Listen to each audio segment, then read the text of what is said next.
Uma questão ancestral agita os tempos atuais. Um conflito que, à primeira vista, parece uma disputa geopolítica comum.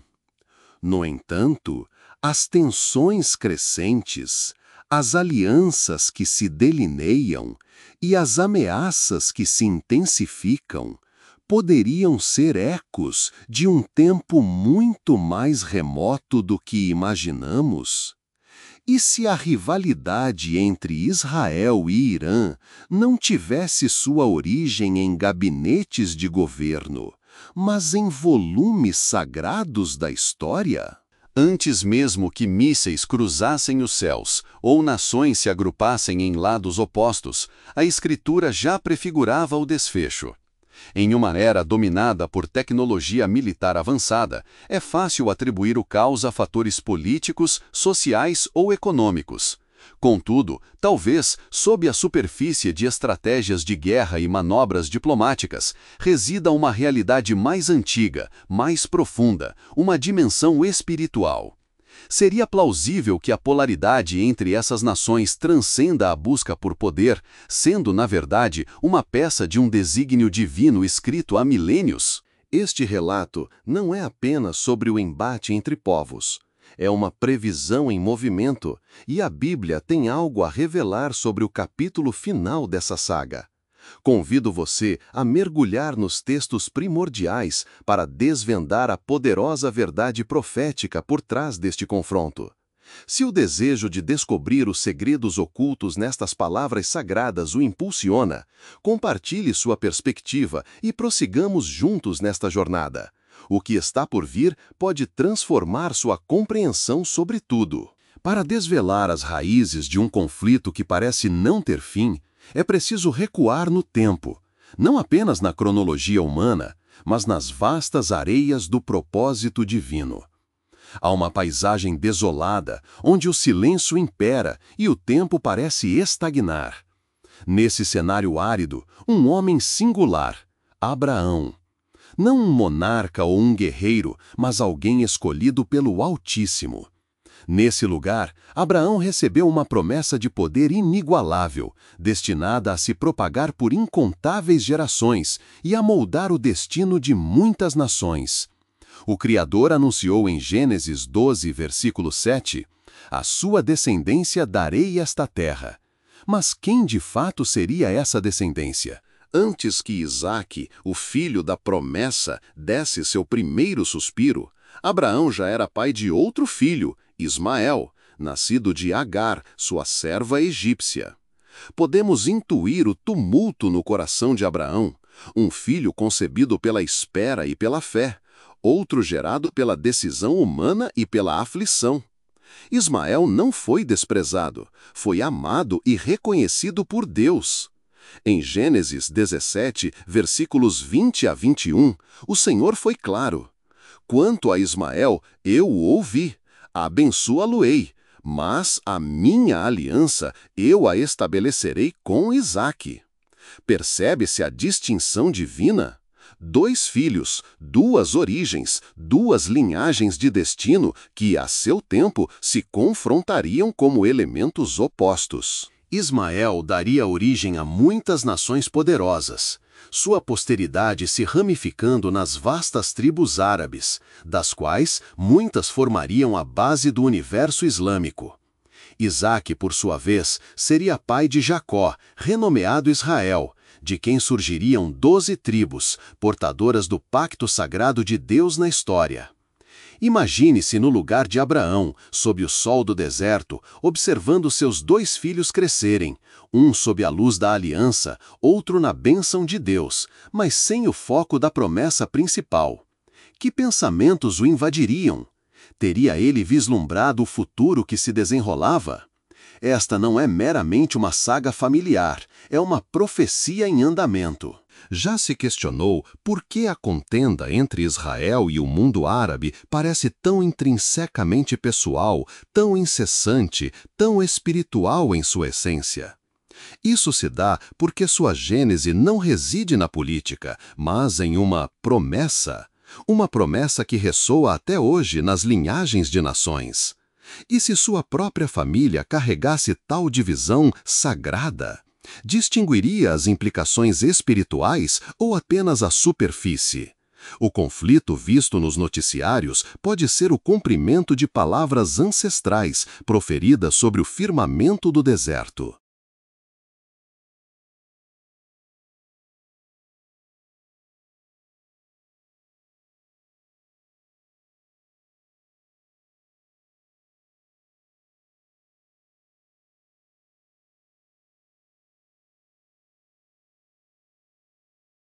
Além da milenar querela entre os descendentes de Isaque e Ismael, existe uma terceira linhagem, por vezes mencionada, mas raramente enfatizada pela tradição. Embora o foco tenha recaído sobre os filhos de Abraão, a chave para compreender as tensões globais contemporâneas pode estar em um período ainda mais remoto, nos dias posteriores ao grande dilúvio, quando os herdeiros de Noé pisaram em um mundo renovado. Entre os 3 filhos de Noé, Jafé gerou uma descendência que se estenderia por vastos continentes. Gênesis 10, versículo 2, elenca seus filhos, e entre eles, Madai. Quem foi Madai? Sua menção é breve, mas seus descendentes se uniriam a uma das forças mais imponentes da antiguidade, os persas. Seria possível sentir a silenciosa configuração do destino? De Jafé vieram os medos, e quando estes se coligaram com os persas, nasceu o vasto império medo-persa, um reino de força e influência que ascenderia para triunfar sobre a Babilônia e escrever seu nome no tecido da profecia bíblica. Hoje, essa mesma terra nos é familiar por outro nome, Irã. Já ponderou que a ancestralidade do Irã remonta aos filhos de Noé? Que as tensões geopolíticas modernas poderiam ser o eco de linhagens antigas e de um planejamento divino? Enquanto o mundo vê uma nação com ambições nucleares e influência regional, as Escrituras enxergam algo muito mais antigo, um povo predito. Se estivéssemos à beira do tempo com Noé, observando seus filhos seguirem caminhos distintos, seríamos capazes de imaginar que seus descendentes viriam a representar forças que moldariam o curso da história mundial? E se a contenda entre Israel e Irã for mais que política ou poder? E se for o desdobrar de um roteiro profético escrito há milênios? 3 linhagens, 3 legados, 3 forças agora convergindo no coração do Oriente Médio. E a narrativa apenas ganha ímpeto. Começa a se formar um panorama mais amplo? Ou há algo ainda mais profundo a ser revelado? O palco ancestral estava montado, embora grande parte do mundo nunca tenha percebido o desenrolar profético. De um lado, encontrava-se Israel, nascido de Isaque, o filho prometido, guardião da aliança transmitida por Abraão. Esta era a nação eleita para caminhar em comunhão com Deus, para preservar seus preceitos e para ser um farol entre os povos. Todavia, Israel não estaria sozinho neste drama sagrado. Através de desertos e montanhas, erguiam-se os filhos de Ismael, audazes, numerosos e abençoados à sua maneira.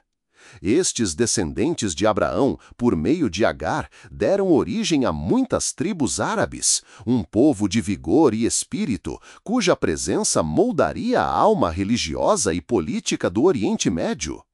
Embora a aliança não passasse por Ismael, a promessa divina de abençoá-lo permaneceu inabalável.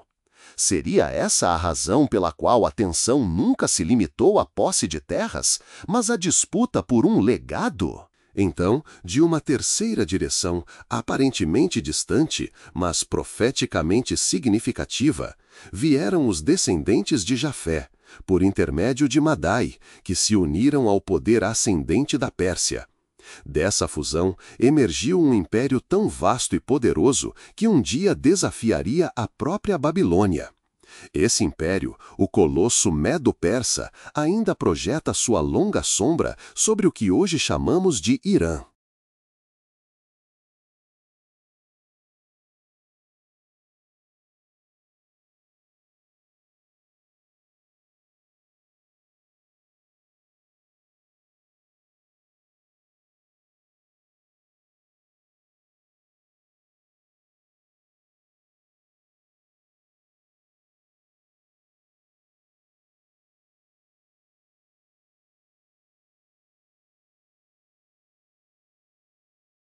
Já imaginou que a origem do Irã pode ser rastreada até a própria linhagem de Noé?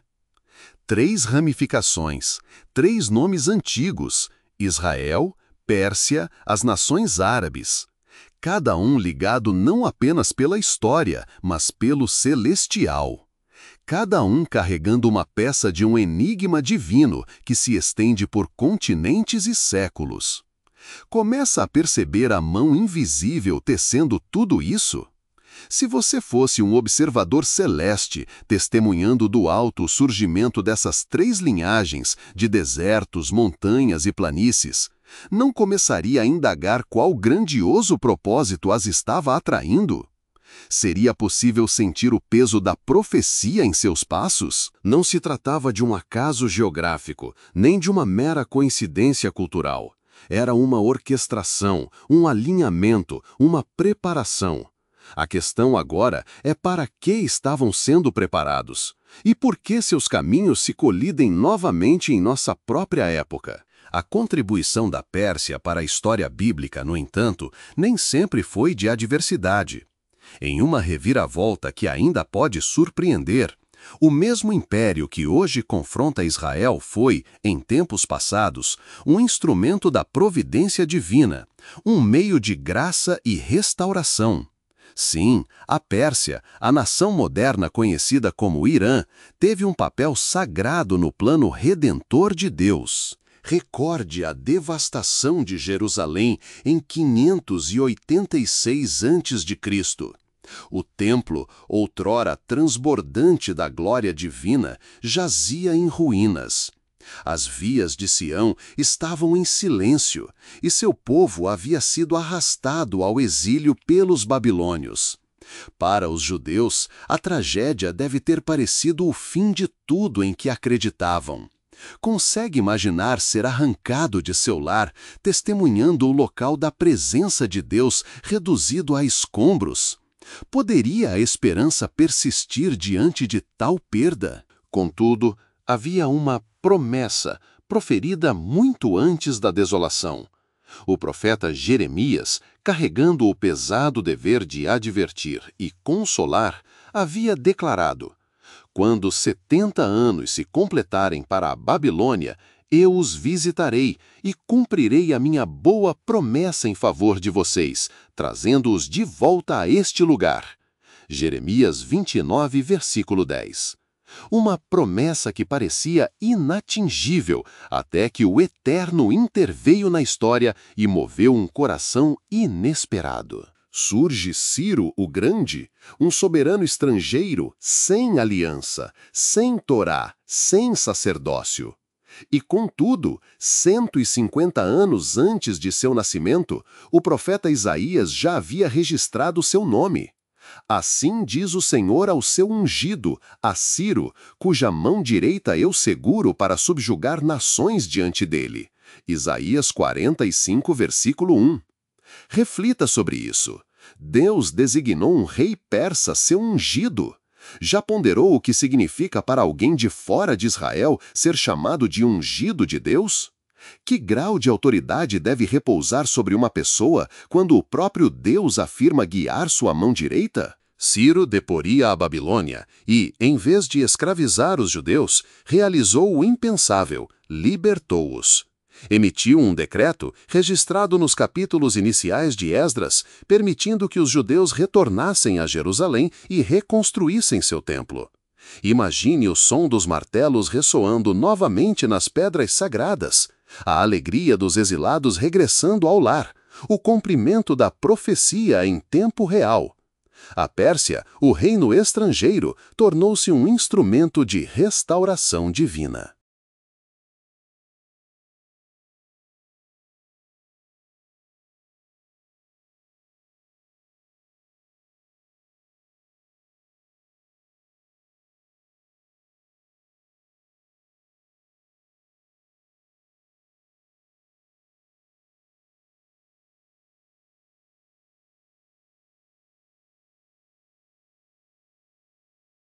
Por meio de Ciro, Deus revelou uma verdade profunda.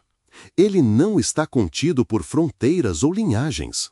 Ele pode se servir de qualquer um, até mesmo de um rei pagão, para concretizar seus desígnios sacros. Se ele pôde usar a Pérsia para o bem outrora, poderia fazê-lo novamente? Ou algo mudou?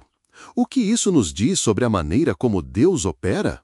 E se ele se valeu de figuras como Ciro, seria possível que ele esteja suscitando personagens inesperados mesmo agora? Figuras que o mundo menos esperaria para alterar o equilíbrio da história? A narrativa de Israel e Pérsia não se limita à inimizade. Ela desvela os caminhos enigmáticos de um soberano que inscreve nomes na profecia antes mesmo de seus detentores darem o primeiro sopro de vida. Você começa a perceber a profundidade dessas conexões? E poderia o antigo ciclo estar se repetindo, desta vez diante de nossos olhos? O papel desempenhado pela Pérsia nesta complexa teia divina não culminou apenas na benevolência de Ciro. Não, a história viria a tomar um rumo sombrio, um que, ainda hoje, evoca um arrepio na história da história. Anos após a reconstrução do templo e o retorno dos exilados, o Império Persa, mais uma vez, tornou-se o palco de um confronto de proporções cósmicas. Desta vez, o adversário não estava fora dos muros palacianos, mas dentro deles. Sob o cetro de Xerxes I, também reconhecido nas escrituras como Assuero, um oficial de alta patente, Amã, ascendeu ao poder. Seu ódio era frio, calculado e absoluto. Velado por vestes régias e títulos cortesãos, residia um homem consumido por uma única e aterrorizante aspiração: erradicar cada judeu em todo o império. Já considerou quão perto o povo eleito esteve da aniquilação total? E se o futuro integral de Israel tivesse dependido da coragem de uma única figura anônima? Mas a providência divina já havia se antecipado. Inesperadamente por Amã, uma jovem judia, Ester, havia sido posicionada estrategicamente no palácio. Órfã, criada por seu primo Mordecai, ela era agora rainha em terras estrangeiras. Ester podia exibir a majestade da realeza, mas em seu âmago carregava o destino de seu povo. E quando a hora da decisão se impôs, ela enfrentou o teste supremo: permanecer em silêncio e segurança ou arriscar tudo ao se manifestar. As palavras de Mordecai em Ester 4, versículo 14, ainda ecam através dos séculos. Quem sabe se você não alcançou a posição real precisamente para um tempo como este? Já se questionou se sua própria posição, seu trabalho, sua influência, sua plataforma foram divinamente designados para um propósito maior que o seu próprio? Ester escolheu agir. Ela desvendou o complô de Amã perante o rei, e sua audácia alterou o curso dos acontecimentos. Os judeus foram salvos, o inimigo foi vencido, e novamente a Pérsia tornou-se o improvável campo de batalha da libertação. Contudo, sob um milagre, uma verdade mais sombria persistia, uma que jamais se dissipou. Uma tensão espiritual havia começado a fincar raízes. Aquilo que outrora fora uma terra de restauração sob Ciro, agora havia gerado uma conspiração de extermínio sob Amã. O mesmo solo que uma vez propagou a liberdade, agora nutria a semente da destruição. E essa semente não pereceu. Não é estranho como a história pode se transformar com a ascensão de um único coração, seja para o bem ou para o mal? E se o espírito que outrora agiu por meio de Ama jamais se desfez, mas aguardou em silêncio, buscando seu momento de ressurgimento?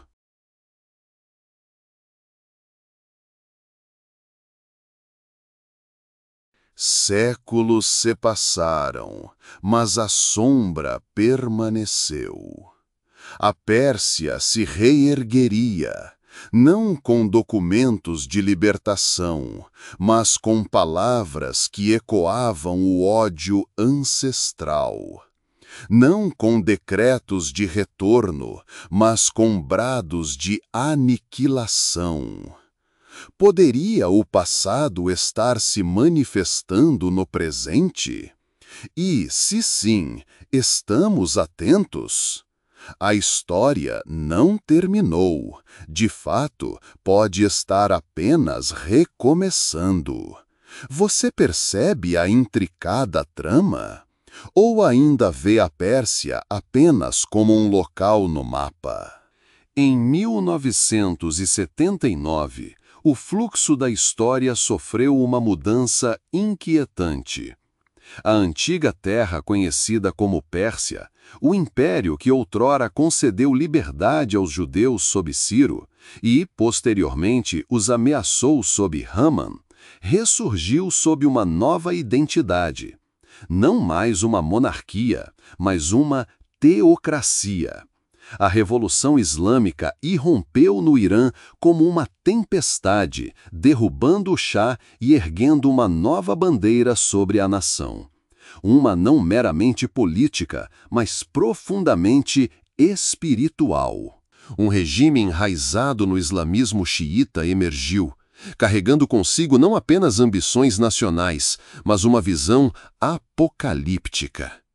Desde suas primeiras proclamações, o novo Irã estabeleceu uma missão inabalável: a destruição de Israel.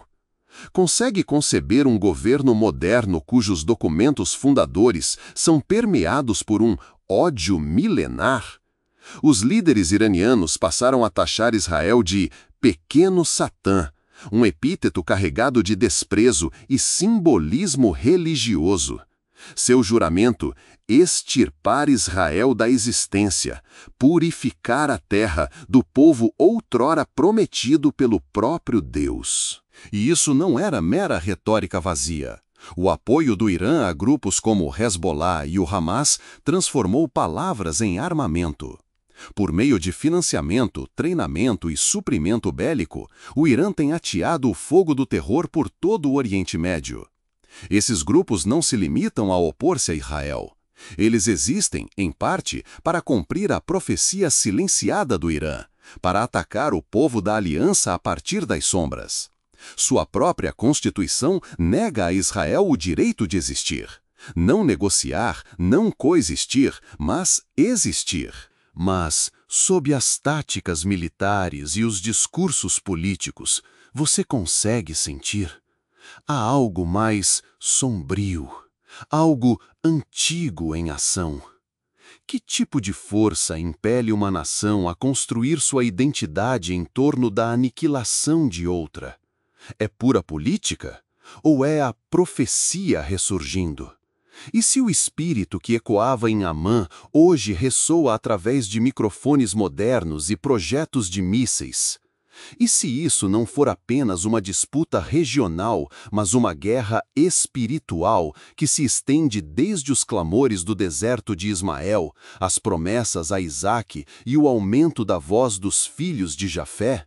Se você vivesse em Israel hoje, sabendo que seus adversários não estão apenas em suas fronteiras, mas nas páginas de profecias ancestrais, como seria sua oração?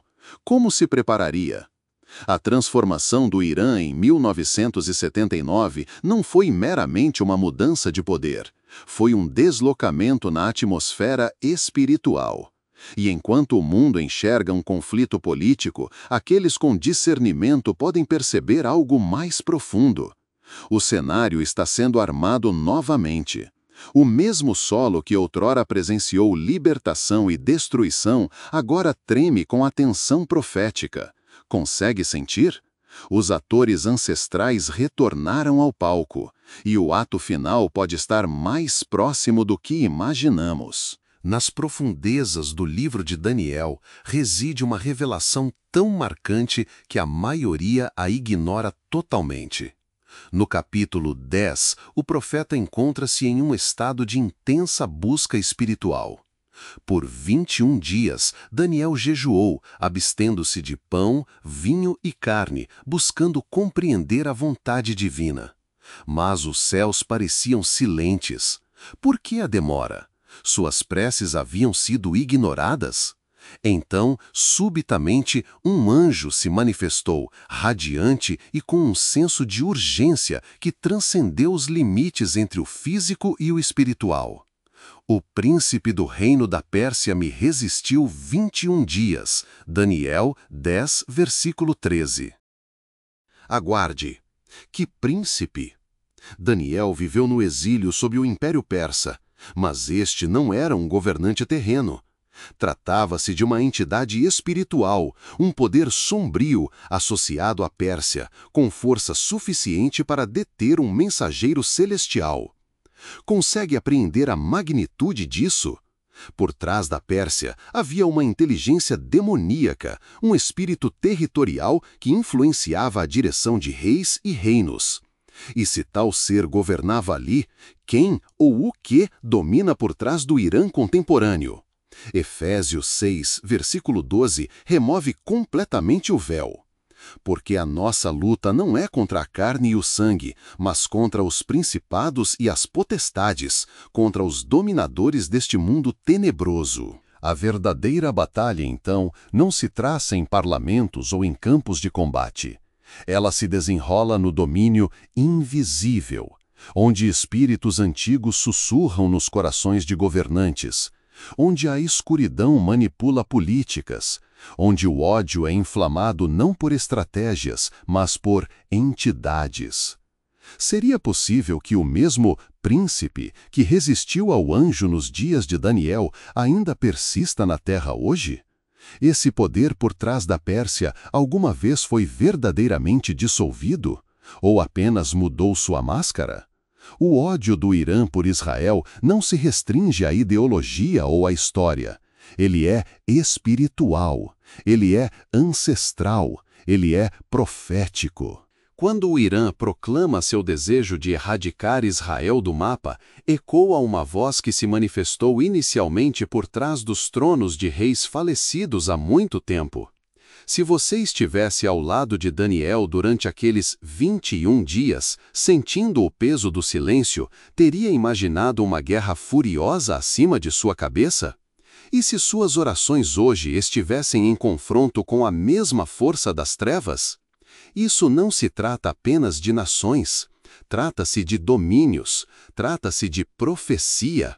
Trata-se de um reino das trevas que tem se oposto ao povo da aliança desde o princípio. E agora essa batalha está atingindo o ponto de ebulição. Estamos prestando a devida atenção?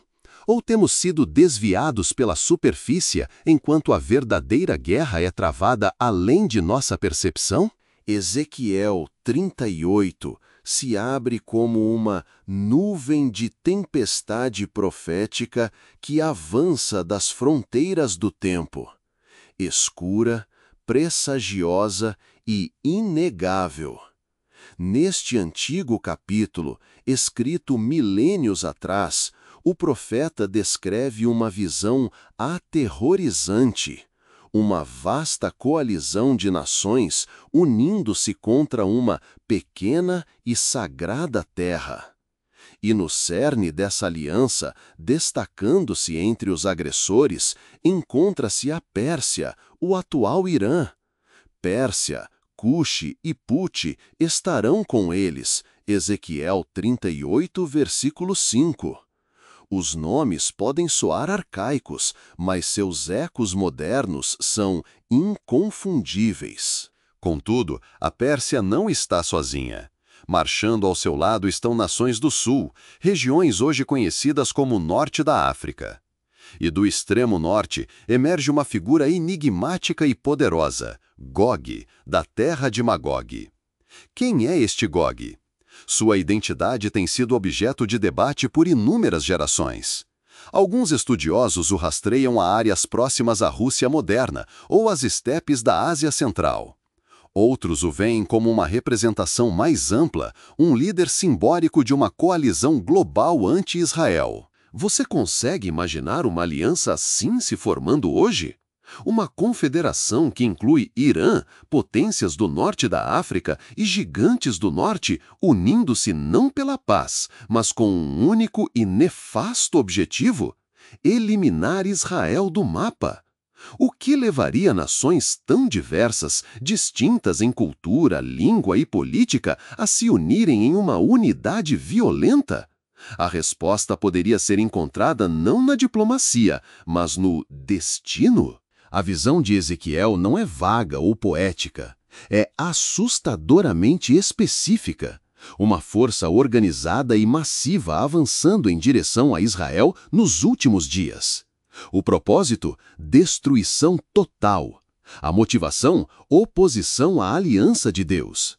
Se você vivesse em Israel hoje, observando as alianças se estreitarem e as hostilidades crescerem, sentiria a sombra das palavras de Ezequiel se aproximando?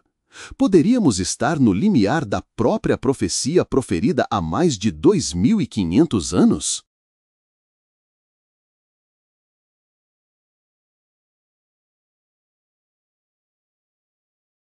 E o mais perturbador, isto não é apenas um cenário geopolítico, é uma convergência espiritual. A Pérsia, outrora um agente da misericórdia divina, agora ressurge como uma ameaça líder em uma guerra escatológica. Gog, envolto em mistério, prepara-se para agir. O palco não está apenas sendo montado, os atores estão ocupando seus lugares. Já sentiu que a história se repetia, mas desta vez em uma escala tão vasta que somente a profecia poderia tê-la antevisto? A mensagem de Ezequiel não é um enigma. É um alerta, uma revelação, um vislumbre do confronto final entre as forças das trevas e o povo da promessa. E à medida que as alianças se fortalecem e a retórica se torna mais violenta, resta-nos uma questão sombria. Estamos assistindo ao início de Ezequiel 38 se desdobrar diante de nossos olhos? Mesmo enquanto a tempestade se avoluma, o Criador não permanece em silêncio. A profecia em Ezequiel 38 não finda com a ascensão de alianças sombrias ou a ameaça de aniquilação. Ela culmina com a voz da fúria divina. O mesmo Deus que vela por Israel não dorme nem cochila. E quando os exércitos da terra ousam marchar contra seu povo da aliança, ele responde não com sussurros, mas com feitos portentosos. Ouça a declaração ressonante de Ezequiel 38, versículos 18 a 23. Eu executarei juízo com pragas e muito sangue. Derramarei torrentes de chuva, pedras de granizo, fogo e enxofre ardente sobre ele e sobre as suas tropas e sobre as muitas nações que estiverem com ele. Então saberão que eu sou o Senhor. Consegue sentir a magnitude disso? Não é apenas mais uma batalha, não é uma guerra política ou um embate de civilizações. É uma intervenção divina, um juízo derramado diretamente do trono celestial. Granizo, fogo, pragas, uma tempestade tão implacável que o mundo inteiro se deterá e reconhecerá que não foi obra humana. Foi Deus defendendo sua promessa. Então, o que testemunhamos atualmente? A oposição do Irã soa mais forte. Sua agressão, outrora regional, agora ultrapassa fronteiras. Ela financia o terror, atiça o ódio, busca energia nuclear com intenções veladas. As palavras de seus líderes ecoam o veneno de inimigos ancestrais. Você consegue ouvi-los? Consegue perceber como as sombras do passado da Pérsia reaparecem na atualidade? Poderiam essas ser as peças do enigma de Ezequiel se encaixando? Poderia a coalizão profetizada há muito tempo estar se formando discretamente nos bastidores? Sorrisos diplomáticos mascarando desígnios mais obscuros? Se alguma vez você duvidou da profecia, talvez seja o momento de reconsiderar.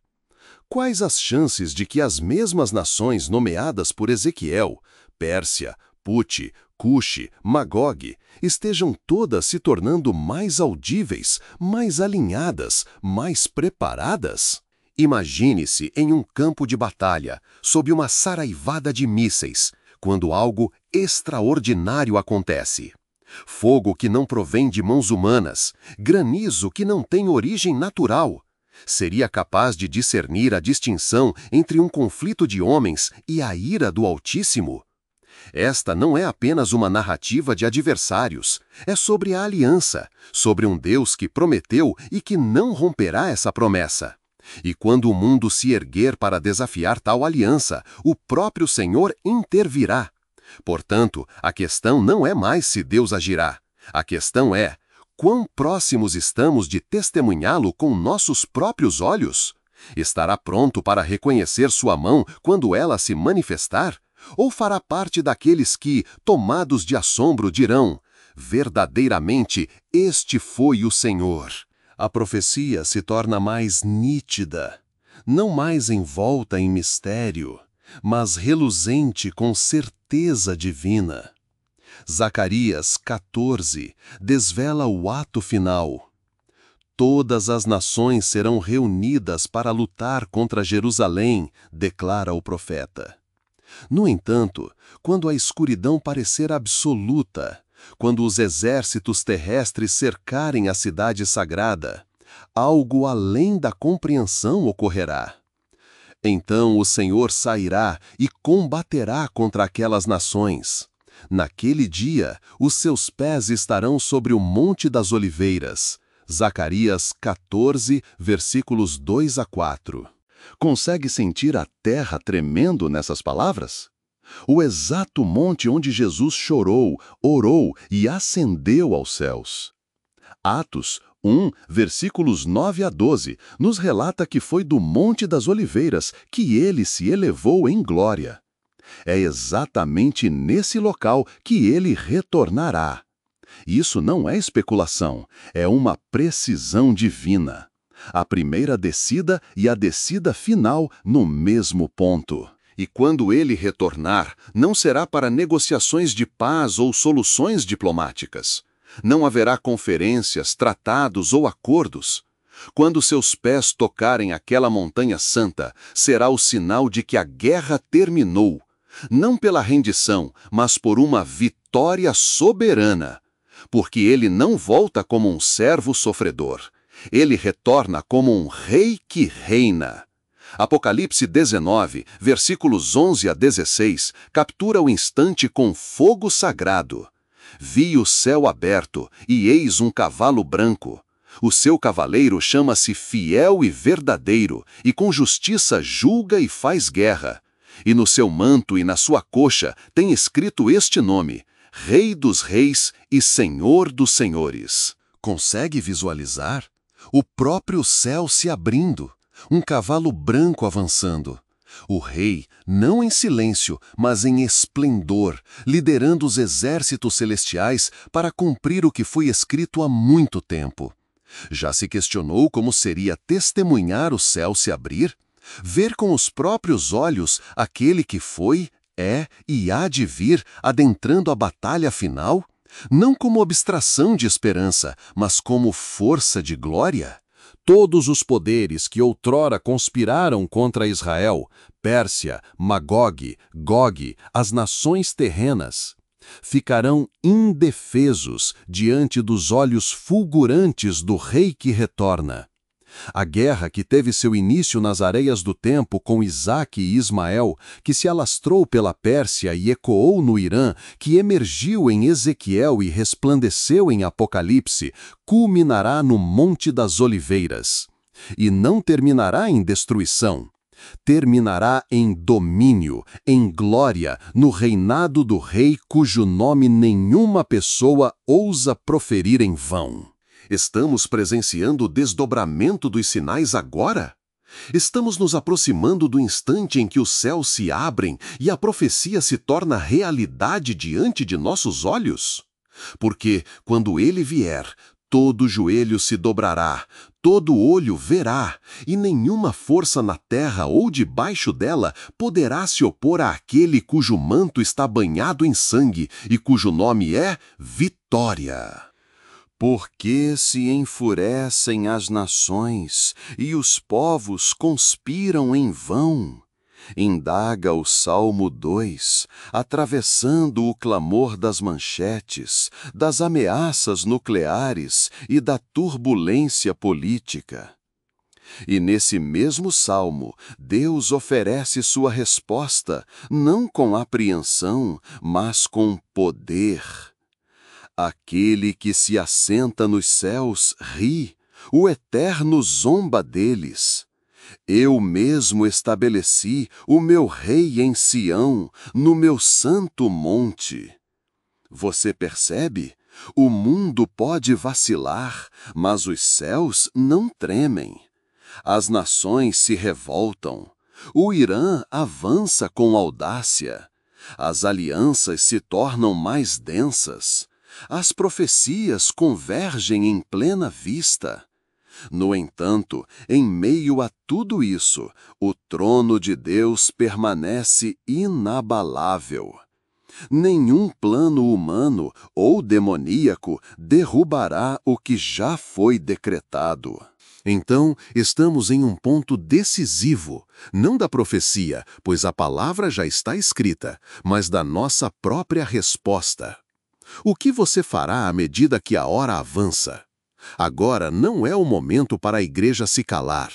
Não é o momento para os eleitos de Deus permanecerem à margem. O Salmo 122, versículo 6, não é uma sugestão, é um chamado do coração do céu. Orai pela paz de Jerusalém. Isto não é meramente um pedido por ruas calmas. É um ato de alinhamento profético, uma declaração de que escolhemos permanecer fiéis aos propósitos divinos, ao seu povo e ao seu plano.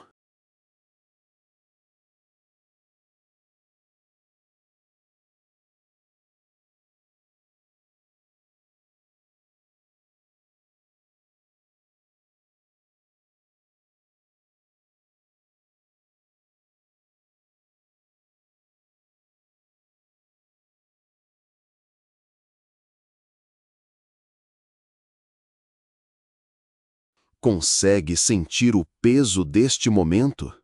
Não se trata de temor, trata-se de preparação, de observar os sinais e compreender o tempo, não como espectadores assustados, mas como vigilantes fiéis.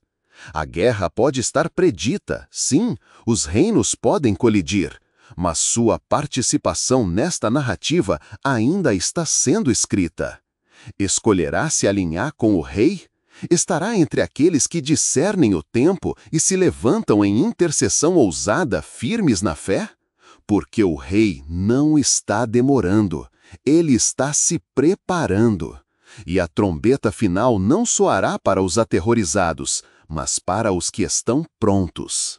Portanto, enquanto as nações se enfurecem, enquanto o Irã agita sua espada, enquanto espíritos antigos se movimentam novamente, eleve seu olhar. Os céus não se inquietam, os céus aguardam. E quando o rei retornar, que ele o encontre não em temor, mas em fé, observando, orando, discernindo e pronto. O conflito é real, mas também o é o reino imutável. As páginas das Escrituras têm sussurrado esta narrativa por milhares de anos. Dos desertos da jornada de Abraão, à ascensão da antiga Pérsia, à profecia de Ezequiel e ao clamor do Apocalipse, cada pormenor, cada nome, cada nação tem conduzido a esta intercessão divina entre o plano de Deus e a rebelião humana. E agora testemunhamos o seu desdobrar. O embate entre Irã e Israel não se limita ao geopolítico. É espiritual, é antigo, é profético. As ameaças iranianas não são gritos isolados na escuridão. São ecos de uma guerra que teve início há muito tempo, quando a aliança e a oposição se confrontaram pela primeira vez. O que vemos hoje nas notícias, as tensões crescentes, os ataques com mísseis, as alianças que se formam em silêncio, não é meramente sobre fronteiras. É sobre o trono, é sobre o rei. Mas, em meio ao caos, uma verdade permanece inabalável. Deus reina. Aquele que estabeleceu seu rei em Sião não se inquieta. Ele está assentado em autoridade.